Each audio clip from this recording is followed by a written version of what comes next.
We just celebrated the 4th of July, which is a time that many of us reflect on our history and this thing we call the American dream. We celebrate the freedom that we have to make our own choices and to chart our path in life. Yet, sometimes we fall into the trap of playing it safe and settling for the status quo, or as we sometimes call it, toxic security. Hi, welcome to Rekindle XM, where we talk about managing stress, recovering from the ashes of burnout, and erupting into a renewed life of passion and purpose. I'm your host, Michelle, and with me today are Masha and Brian. So a few years ago, Brian and I faced severe burnout. We made a bold, and some would say crazy, decision to quit our jobs, sell everything, and embark on a 1-year traveling sabbatical in our 36-foot RV. During our sabbatical, Masha also reached a burnout crisis. So our 3 journeys to recover from burnout led each of us down a road of making some major life changes. However, before we could make those changes, we had to recognize the need and the benefit. So a question for our listeners today: do you know the benefits of a life change, and do you need one? So today we're going to dive into a set of 5 things in several categories that will help us understand the benefits of making a life change and help us come to the point where we know if we need one. So first of all, let's just tell everybody, maybe share your story a little bit about some of the changes that you have made in your life in the last few years. So Masha and Brian, you can arm wrestle. Who wants to go first? One of the major changes I've made in my life was to take a leap into starting a new business fueled with passion and purpose and co-authoring a book. That is not something I have ever envisioned a possibility, but it really quickly became a reality that my survival story is going to become somebody's survival guide. In addition to that, while going through Investigate, after being completely flamed out and going through the motions of investigating burnout and rekindling my life and erupting with passion and purpose, the elements that we talk about and describe in our book, I came to a realization that the career I have chosen is the right career, but it is in the wrong place. And once I opened up to a possibility to look at a place that aligned more with my values and my passion and purpose in life, I quickly leaped into a different organization, further growing and pursuing my career in healthcare. Those changes were not easy, and we'll talk more about the signs later on in today's podcast. But one thing that I've realized is that if you have that burning passion to pursue something, it's not going to go away. It may be numbed for a little bit, but it's going to keep coming back. And those are, sign and symptom that, well, maybe it's time that I relook at life. And am I aligning with my purpose? Am I serving my community and my life's mission in a way that I want to contribute to the community and the society? And for me, answering those questions in the midst of burnout came to a better alignment to where I want to be, where I should be in life currently. All right. So you covered a couple benefits and a couple things we're going to go over here in a minute. So how about you, Brian? I mean, obviously I mentioned the fact that we took an RV sabbatical, but what are some major life changes from your perspective? That was pretty much, I don't think you can get much more major than that, because we chucked it all. We don't own a home anymore. The amount of stuff that we had to get rid of to be able to do the full-time RVing was, you never realize how much stuff you have. And then just going on that journey, it has been interesting to realize what you need, what you don't need. And as I recovered from burnout and I started looking for where this change was going to take me, writing the book was a major help. Journaling about your experiences will always provide some comfort and some clarity to what's going on in your life. But it also led me to the idea that I'm looking at some coaching type classes right now to help us write coursework in what we're doing with Rekindle XM. So I never thought I would be any type of life coach or anything like that. So this has definitely been a very major life change for me. Yeah. And I think, Masha, you're actually right in the middle of some big changes. And Brian, you mentioned a couple as well. So one of the things to point out, of course, is that no life change is one and done. It often leads to further changes, which we'll talk about shortly. But first of all, let's dive into some benefits. So we've all made some major life changes. Let's talk about some of the benefits of that. And I did pull some of this information. Some of this we talk about in our book, the title of which is Rekindle, Your Path from Burnout to Erupting with Passion and Purpose. But I also drew some inspiration from an article from Better Up, which is a therapeutic website. So they talk about some of these, but we've experienced these. So first of all, one of those, there's 5 benefits. The first one is freedom. And what I mean by that is once you start making changes, you get out of your comfort zone, you increase your agency and that belief that you can do whatever you dream about and decide to do. So it opens up your mind to other options and other possibilities that you probably never thought about. Any thoughts on that as you've made some of these changes? Definitely freedom it's liberating to think. At the end of the discomfort, there is freedom. There's never a good time for change. There's always obstacles to change because, we humans, we don't like change, right? Doesn't matter if it's positive or negative, that ambiguity and uncertainty keeps us tuned to where we currently are. And most of us rather be suffering in the knowing how to versus leaping into the unknown, not knowing if there's going to be reward or suffering. Because it was uncomfortable. It is change, right? You have to adopt and overcome change and self and find your self-worth and value into making the leap to freedom. But making that leap, you oftentimes can have a struggle to get there. But absolutely agree with the freedom. All right. The second one is mindset. There is a mindset shift as you go through major changes. And here's just a couple examples. Often we have this mindset of, I don't know how to do something, or I can't do something because of whatever.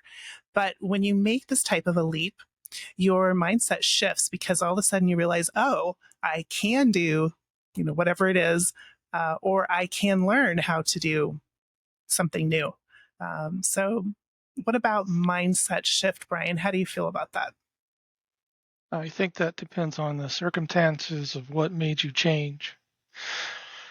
In our case, yes, there is somewhat of a mind shift change. I had to start looking outside of the box, and it wasn't so much freedom as it is freedom in the sense that I did not want to go back to where I was, but there was a sense of loss because I didn't know where to go. And so then you have to get out of that mind shift of how to move past what you know and into something new. It is. And mindset is not something that changes immediately. It definitely takes some time. I think we all experienced that it's not necessarily quick and it's not necessarily painless, but all the same, that mindset shift does occur over time. So the third benefit, you develop new skills, new knowledge, and confidence. And Masha, you've actually mentioned something, Brian, you did too, but none of us ever expected to author a book and get it published. Okay, Masha, maybe you did because you actually had that thought. It was something I told myself I never wanted to do. Never thought I would be podcasting. Never thought I would learn how to edit. Never thought I would be writing and creating content. So you learn all of these new skills, and eventually, not at first, but eventually, you gain confidence in those new skills. Any additions to that? You have to be willing to develop new skills. You can't be afraid of it. And the thing if you're recovering from burnout in the midst of trying to make these changes, give yourself some grace, because there was, in the first year that we were RVing, I was trying to learn new skills so that we could start working and earning money on the road. But my brain was telling me, no, I don't want to learn anything right now. And that was fully my burnout, and there was nothing I could do about it. I had to get past that. I had to heal a little bit, and then I finally had to push myself. So you need to, developing the new skills and the knowledge and the confidence is something that you definitely need to do, but give yourself grace and the knowledge that it may take more time than what you hope. Yeah, and these benefits are things that sometimes when you're in the middle of it, you don't feel the benefit until you've made it a little bit further. So let's talk about the fourth one, which is you become more adaptable and resilient. And Masha, you have mentioned that change is always scary. It is for almost every human being. But as you practice it, you become a little less scared of change. You become a little bit more able to deal with it and able eventually to embrace it to some extent. Now, this does depend on personality and a lot of other things, but it's definitely true that the more you take yourself out of your comfort zone and experience change, the more you're able to deal with it quicker. And Brian and I have experienced this definitely from the RVing standpoint, because you're in new situations all the time and new environments where there's a lot of change, but eventually even the change, that constant moving, constant change becomes kind of like the norm. It becomes okay. And in some senses, you enjoy it. Like we're here for 4 months in the Black Hills, and we're barely a month and a half into it, and I'm already ready to move. So Brian's getting itchy feet. Let's go. All right. I was wondering if you're let's ever get going on to to our settle fifth. down, but it looks like you're just going to be on the road. It's okay. I'll get an RV and I'll follow y'all. People either love it or hate it. All right, so let's go on to number 5. And this is an interesting one, and I'm curious about your opinions on this one. You become more compassionate, and the reason why that happens is because your perspectives broaden. So as you make major changes, as you step out of your comfort zone, you are more likely to come into contact with different ways of belief, different types of cultures, different people, different places. There's a whole lot of learning that happens, and sometimes that helps us understand our fellow human beings. So I had to think about that one, but I would say that is true as we've been traveling, that I recognize, the commonality of, us as humans, because you see the same place, whether you are up in the Black Hills or Texas or any place in between, you do perhaps see more and more that, yep, we are all people. We all struggle with the same types of things. And professionally, when you do make this leap into a new career, and whether it's a promotion or an organization or whatever career choice that you pivot into, my observation is that imposter syndrome is real, and it kind of covers your last 3 points. And if we are committed to personal and professional development, we are always growing, right? We're never quite there because the mark is always moving. You want to be a better version of yourself tomorrow because you learned so much today. And as a result, what you see is when you work with people, you are more compassionate because you also recognize that they are in a place of where they are constantly growing. And how can you, as a person, as a leader, maybe a leader of yourself or a leader of your parallel teammates, how can you contribute to that overall growth and movement in the same direction? So I think those are very valid benefits that once you find that place where you are thriving, where you're not decaying, there's so many benefits that come. And, I would just add also joy and satisfaction by fulfilling your purpose, as I feel is important to also mention as one of the benefits of making the change. All right. So as you mentioned, we talked about 5, but there's actually a lot more. So there are a lot of benefits to change, and we don't always feel those as we are contemplating it or in the middle of it, but on the other end of it, there's definitely benefits. Okay, so now comes the all-important question. how do you know if it's time for a major life change? So here are 5 signs to consider. The first is restlessness or chronic boredom. There are two sides to the same coin. Sometimes people are extremely restless and they're just like, I can't take this. Something needs to change. On the other end of it is, I'm so bored. There's just nothing in life that's motivating me, or you feel like your life is just completely out of sync. I would say that, Brian, you perhaps experienced some of both. I know you had chronic boredom. That was part of your burnout. It was. I was in a career that didn't vary enough for me, so I didn't really, after doing the same thing over and over and over again, it just got to me. I wasn't as motivated. I started, well, stress builds on stress builds on stress. So, yes, chronic boredom and restlessness was definitely within the top 3 of my list. Okay. About you, Masha, did you have either of those? I don't know if you had chronic boredom. It seemed like you were always busy.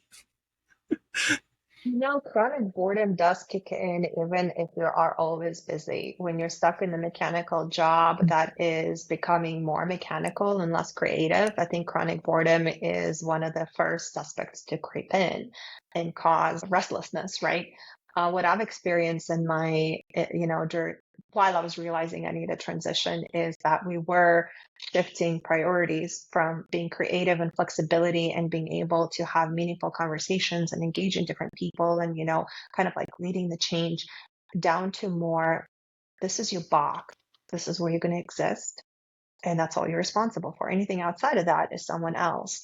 And when you start putting a box around creativity and autonomy, it is a micromanagement in a sense. So whether the job is interesting or not, that could be a symptom. Also is how much autonomy do you have over being creative within your space? It's another contributor to, having job satisfaction and realizing, well, how prescriptive is my environment? It may be really prescriptive if you're working with, very important outcomes that require step process, right? So you may be stuck in that. There's still, room for you to show up as your authentic self. If that becomes a problem, that's where you're going to start seeing some of the issues we're talking about. And that actually kind of leads into the next one, which is your values are either in flux or the season of life is in flux. So something is changing because you talked about a change in your job environment, and depending on your values, that could absolutely impact it. So you talked about the fact that you lost autonomy, which I know is something that many of us value. So if either of those are happening, either the values are in flux or your season of life is in flux, that can definitely be signal that it's time for a change. This also happens. I know, Masha, you have a daughter who is going to graduate here probably sooner than you think, or feel like she should. And that can be a real season of change as well. As children are born, you start a family, or as they start to leave the home, changes in your status. So if you get married, or if you lose a spouse, or get divorced, or any of those kind of changes. So that's what we mean by there's flux going on in either your seasons of life or your values. The third one, you are stuck in a rut. So I think we've all experienced this to some extent. Either you have no inspiring goals or dreams, or you are not seeing any progress towards those. You're just stuck. Have either of you felt this way? For years. Yeah. Okay, yes. Chronic boredom tends to go with being stuck in a rut. You're doing the same things. If you don't see a path forward, that makes it even worse. Mm-hmm. The words of wisdom there also lie within, are you stuck in a rut professionally, or are you stuck in a rut personally? And one kind of leads into another. If you are, experiencing some of the misbalance in other areas of your life, it is going to bleed into work. So you got to be really cognizant of where is that coming from. Likewise, if your career is causing you to not be aligned with your values, with your passions, causing you chronic boredom, restlessness, then it's going to bleed into personal life. So, you need to from experience. You need to really dig deep and understand the root cause. Like, where is the root cause of the problems that I'm experiencing, and address them promptly? Because you'll be pleasantly surprised that half the time we fix the wrong problem. And because we fix the wrong problem, it just keeps coming up in a cycle. It's keep repeating itself unless you really spend the time and get down to the root cause and fix that problem. It's going to stop showing up in your life. Yep. It's sort of like a reoccurring rut. If you It's don't deal with it, it's just going to come around again. it's a wheel, right? It's a squirrel wheel, and then the wheels just keep getting bigger if you don't address and pivot, into a track from the wheel. Yep.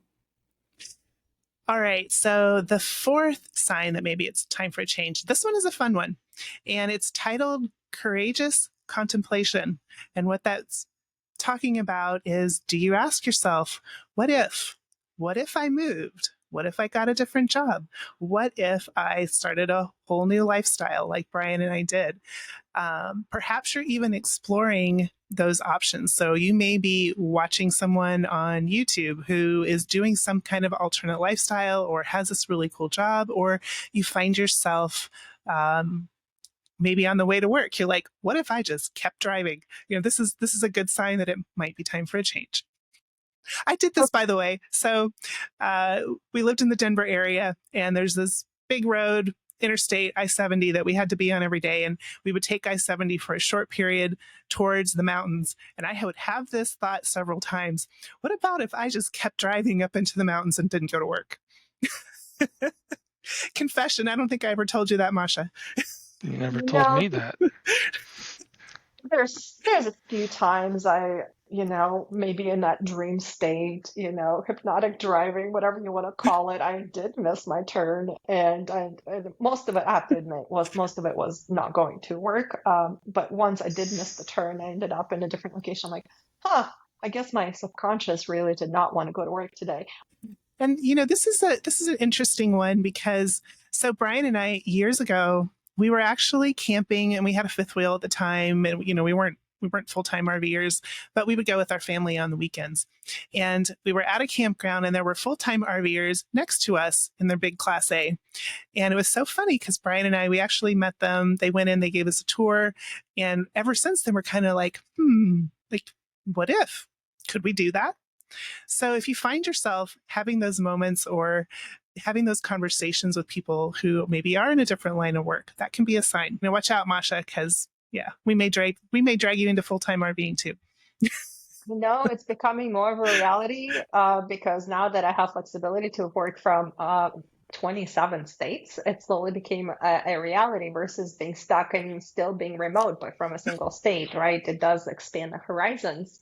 And to your point earlier, overcoming some of those fixed mentalities is, I was stuck in a different kind of rut for a couple of decades. I could not move my residences. I was stuck in my condo. I really liked the mortgage. I really liked my lifestyle, but, I knew it wasn't it, but I really couldn't move out of it. So overcoming that and moving into, buying a single family home and responsibilities and etc. I'm not stuck to it anymore. I'm like, you know what? I was stuck to a place for almost 2 decades. Why do I want to limit myself and my options where I can dream? What if life, right? Where's my dreams? What are my dreams taking me? And becoming a little bit more flexible, simplifying, doing some RVing, maybe living seasons in different states. My daughter is going to be going to college here next year. Maybe I leave part of the year where she lives, and part of the year I can live in a different place. And I'm really reinventing the life that will bring me joy and satisfaction. At the same time, keeps me a high performer in my career. So it sounds like you're actually contemplating some future changes. And I think often we have these thoughts, but we ignore them about, the what ifs. I know Brian and I talked for years about leaving Colorado, but we didn't make that change. So let's talk about the final sign that maybe it's time for a life change, and that is seeking support. So you find yourself looking for people to ask about your career or maybe your life. You're seeking outside input and wanting someone to help you maybe find a little different path. It could be a therapist, it could be a coach, it could be a group of friends, it could be spiritual fathers or mothers or family, but you find yourself asking people, well, like, what do you think? Like, what should I do? Should I look into something, or should I try something? So often that is a sign that we are looking for some kind of change and we're looking for help to get that. Any thoughts on that? I think one of the things that in burnout, you start to lose your connections. And so then seeking support can be hard. So by the time I was seeking support, there was only one person I could really talk to, which was my spouse. If you're not experiencing burnout and you have those friends and families and other people that you trust and have a good idea of what you're like, then this is definitely a good resource on giving you ideas. One thing that I would add to seeking support is, burnout is a huge contributor in that, but also conditioning and false beliefs may keep us from seeking support. And, not surprisingly, but surprisingly, when we did open up to writing a book and taking the leap of becoming co-authors of a very topic that is really close to our hearts, I have never in my life met an author, a successful author who is a bestseller author. In that season, we started our book in the spring, summer of last year. That fall and winter, I met 6 successful bestseller authors personally. And it was just one after the other after the other. And it became really difficult to ignore that, oh my goodness, this is really the true path I should be pursuing, because all the doors that are being presented before me are aligning with the topic and a wealth of information experience that I could leverage. And naturally, when those opportunities presented themselves, of course, I started asking questions and seeking support. Good point. Sometimes we're not even seeking support, but we find it and it's a good indication. Either that we're going in the right direction or headed towards the right direction. All right, well, let's move on to 5 questions to ask yourself. So before we may know it's time for a change, but it's not necessarily easy to make a change, and we have to often convince ourselves. So here's some questions to think about, and I'm just going to go over them quickly, and we'll move on to the steps to making a change. But what will happen if you continue to live your life as it is? What would happen if you don't make a change? What is your purpose, and are you living it out? What don't you like about your life right now? It's good to be specific on that one. What has been on your someday list for a long time? And here's the final one. What would you do if you only had 1 year left to live? And along with that last question, what would you regret if you didn't do it? So those are just some questions to think about and ask yourself as you are going through this phase of, well, I probably should change, but I don't know if I'm ready. So let's jump into the final topic for today, which is, okay, you have decided that you need to make a change and you're ready to do it, but what does it take to make a change? So we're going to give 5 steps to make that change. Number 1, start with reflection. And I think that all of us went through a lot of self-reflection. When we hit that burnout point, we knew it was time for a change. And we talk about this in our book too. We all had to take that time to reflect. It wasn't necessarily quick. We didn't decide to make a change and then do it the next day. It was something that took months for most of us of self-reflection before we were able to fully take the next step. Thoughts on that? Self-reflection I'm reflecting. You're reflecting. Brian's Self-reflection. reflecting. I Okay. think it's the key recipe. It is like the steering pot of the recipes, right? Oftentimes what I found is self-reflection was a welcome guest pretty frequently, but I was not reflecting in the sense of welcoming and embracing the change. And only until I was open to actually act out on the change that I really needed in my life and really did the time and the work to understand what it is that I needed, that's when I saw opportunities everywhere. I went from blinded to opportunities everywhere. And then that self-reflection allowed me to act out consciously. I like what you said, which is one of the things you had to reflect on was, what is it that I need? Like, what is the change that I need? Because you can't necessarily just jump into a change without thinking about, where am I heading? What is it that I need right now? So that's a good question to think about when you are reflecting. You know you need a change, but you're not sure what change or how to go about it. And that's why you start with self-reflection. Well, all right, so let's okay. go ahead. I'm not going to say that's wrong, but I'm still in the self-reflection stage. Oh yeah. Self-reflection So ever ends. I think it's an ongoing no, process. what I'm saying is making that change happened 3 years ago, and I'm just now really starting the self-reflection stage. Sometimes it takes a while before you can get to the self-reflection. And I think it depends on what we mean by self-reflection, because, obviously we did go through some self-reflection before we even jumped into a total change of life. Brian and I booked a week in the mountains, and we talked through a lot of things. So there was self-reflection, but it wasn't the same type, because now I think it's more of, you've recovered, you're out of burnout, your brain and mind and emotions are all healed. So it's a different type of self-reflection. What you're talking about, we'll be talking about in further steps down. What you're saying in self-reflection here is, am I living authentically? Do I know who I am deep down? What are my values? And whatever. And I'm saying that my level of burnout, I just wanted out. There was no self-reflection on what I was doing next, because I knew I had a sabbatical to start to figure that out, is what I'm saying. I think there's a lot of truth to that, Brian, because like when I look back at my burnout, and once I've reached that spot where my life was no longer sustainable as it was, because I reached the tipping point where my health and my life was on the line, and continuing on, recovering and going back into that lifestyle was not an option. And that's when my self-reflection started of, how do I live an authentic life? When I recover, it wasn't if, as when I recover, what do I want to pursue?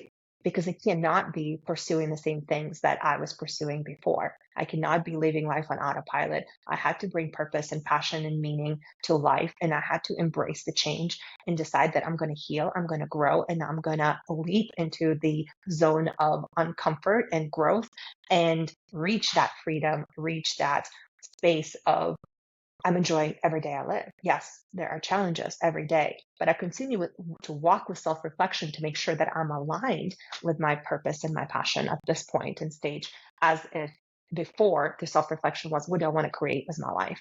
So I was over that, but now I'm in a different reflection mode. And that reflection mode has to be ongoing, if not daily, then weekly. And if it's not frequent visitor, then you're going to lose sight of it again and fall into burnout shortly after. Right. This is definitely not something that stops when you make a change. It's an ongoing process. Second step, revisit, and this is parenthetical, I'm going to say, and rewrite your dreams and goals. What sometimes happens is that we may know we need a change, but we've lost sight of our earlier dreams, our earlier visions, our earlier goals that we had, because we've gotten stuck in a rut. So the writing part is my personal recommendation. It doesn't work for everyone. Brian, you probably have a point to make on that, but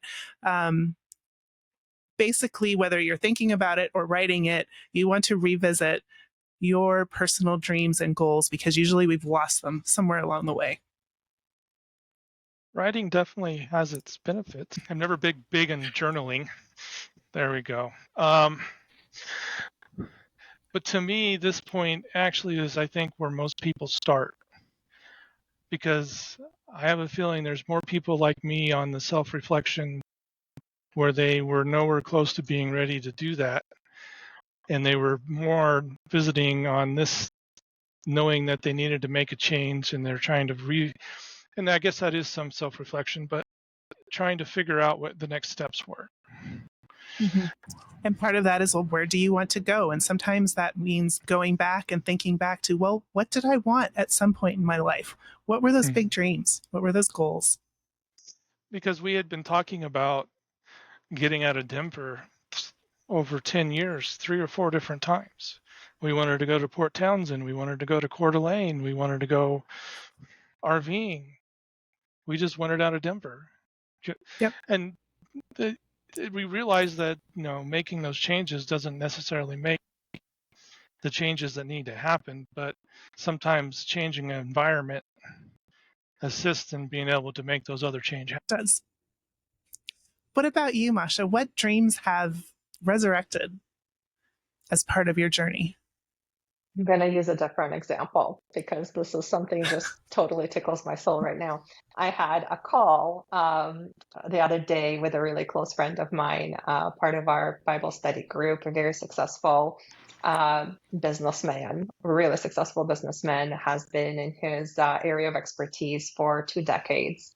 And he saw me going through change. He heard my stories about you going through change. And he's been in burnout. He's been struggling professionally because it just wasn't satisfying that purpose in life yet.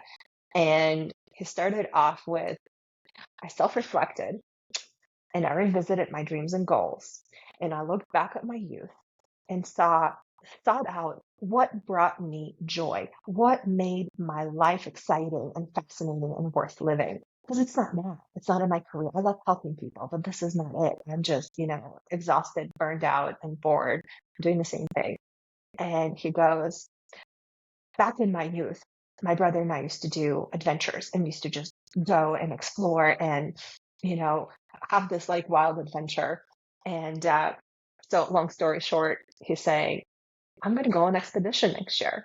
I'm going to go and explore. I'm going to put the career on hold, of course, midlife crisis, right? Like we have to reevaluate our goals throughout life so we can avoid midlife crisis and we're aligned with our purpose and don't have to work a day in our life. But just to feel that childhood dreaming coming to fruition is that I'm going to do what I love and I'm going to make a career out of it. So he's looking at funding his expedition and things are beginning to fall into place. And it's a completely different way of life that he's been used to for 2 years and really started with a dream. It's like, okay, what do I love? What do I enjoy? What brings me joy? What makes my life worth living? And it's going to be surprising because the answers you're going to come up with, and personal experience too, is not what you are currently doing, most likely. And if it's not, it's okay. It's okay to dream. And once you start dreaming, things are going to start falling into place and maybe open up a door to making that change. But if it is, you can also maybe bring some creativity into your workspace, and that may be enough to fill that void. I'm still a career woman. That is satisfying my life purpose and mission. I'm aligned with my values, but I'm also dreaming and serving my community through Rekindle and spreading the word on burnout. So I'm not completely out of career. I still have passion and dreams in the career, but I'm balancing it out with my creative outlets and to serve my community the best way I can. Yeah, that's a good point because we may have dreams that are outside of the 9-to-5 career, and there's nothing wrong with that. And that sometimes is the life change that you need as we are, entering this gig economy, and of course our younger millennials and the generations that are coming up, they're well familiar with that, and they know that some of their dreams are outside of their careers. I also like that you pointed out that sometimes we have to go back to our childhood or those teenage years, our early 20s, and re-find some dreams that have gotten lost along the way. And sometimes the answer is there, even going way back to childhood.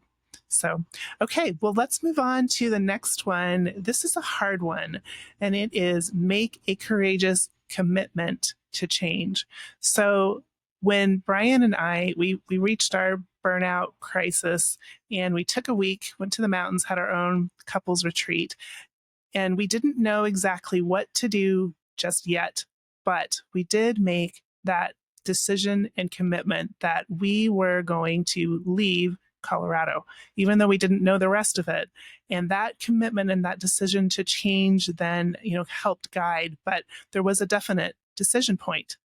And I agree that this is a step that we all have to get to, where you make that decision and commitment that you are going to change. Okay. Next one is make your first move. So you don't have to know the plan. Brian and I didn't. But Brian, what would you say? So we had that week in the mountains. We made that commitment. We're leaving Colorado. What was our first move from what you remember?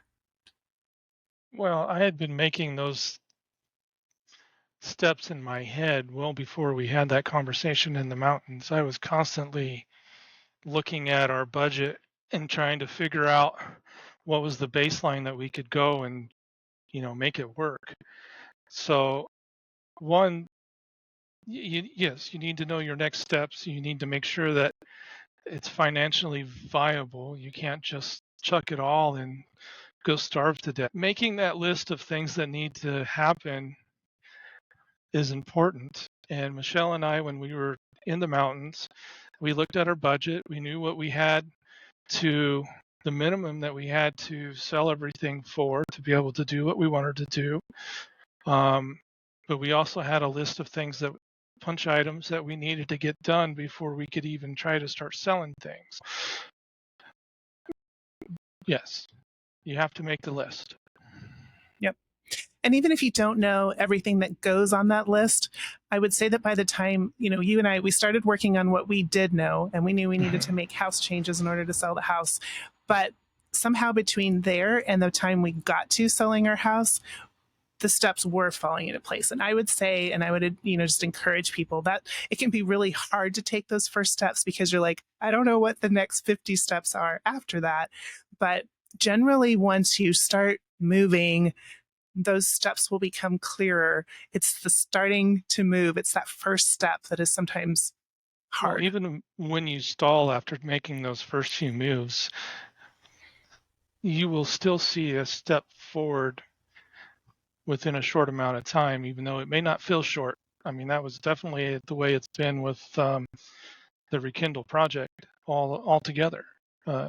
We were constantly hitting a stopping point and not necessarily in stasis until we knew what to do next. But then once we saw that path, we had the next few steps to be able to know what to do. So sometimes it takes patience, but you still got to have your first couple steps. One word of caution, and I agree with everything that you said. Word of caution is your next step may not be on your list. Once you become open to change and you start talking to people that you know that you are looking to transition, you're looking to grow, those conversations lead to opportunities. My career opportunity wasn't on my list in a step. It was a phone call. It was a link. And suddenly there was an opportunity. I wasn't ready for that change. I was still contemplating and reflecting, why would I move? I'm comfortable, right? Toxic security. But once I decided, well, why not? Well, this door is opening up. Let me look into it at least. And once I did, I realized that was the right door opening up right at the right time. And the change did happen 3 months later once the door was cracked open. So word of caution is if you are ready for that change, look at all opportunities that come your way, because initially it may not look like it's the right fit, but once you start exploring a little bit more, you may understand, oh, this is totally the right fit. And I almost missed the opportunity because it wasn't on my list at this time. Yeah. And, there are some personalities that, and I'm one of them probably, is that we really like this list that we can check off of doing things in a certain order. And we know what the list is and we check them off. But to your point, Masha, you are correct. When you are making a big life change, you definitely don't know all of those steps, and you will probably have some additional steps thrown in that you didn't expect, but they are the right steps. So you have to remain open to that. All right, let's end up with the final one, which is build out your support system. So we actually talked about support earlier in that you may be seeking support to make a change. Okay, now you've decided to make a change, so build out that support system that will help you make the change. This is a time to get a coach. Maybe a life coach, maybe it's a career coach. join a mastermind group of some sort, like-minded people who are also in the middle of a life change. Maybe you need a therapist, and that's a possibility. Although I will say therapy tends to focus more on what was in the past, but sometimes you have to get past that in order to make the changes moving forward. Or just find some mentors. And you talked about that, Masha. So find some mentors as you're going through that change. For Brian and I, a lot of our mentors for the RV lifestyle were online because there's a lot of YouTubers out there, and we watched many of them as we were getting ready for that change because they helped us know what to expect and what we needed to do. So find that support group that can help you make that change. There could be a transition there too. And I have a really Sure. silly example from, I've been working with a therapist for many years now, recovering from burnout and going over, the past things to make sure that my current habits and behaviors are aligned with the new self and the new vision for myself that I have created. And there was a conversation, it's like, well, I think you're done with therapy. You should be done. I'm like, no, I need accountability. So I pivoted our, sessions into a mentoring types of sessions where we're looking at, accountability, future, building out more into the future space. But now I'm in a place where I did have new mentors show up out of nowhere that can help me and lead me in that space. And they have a lot of contribution to my career development, my personal development, to the point where I don't need a therapist anymore, right? So there could be this transition season, but when you are ready to graduate out of therapy, you will get a suggestion. I think you're done. All right, well, let's go ahead and wrap up. And what I would love to hear from folks about, so if you are listening to this, we would love to hear if you are contemplating a change, know you need to make a change. Tell us about what type of change you've been thinking about. And we will see you next week. Don't forget to like and subscribe.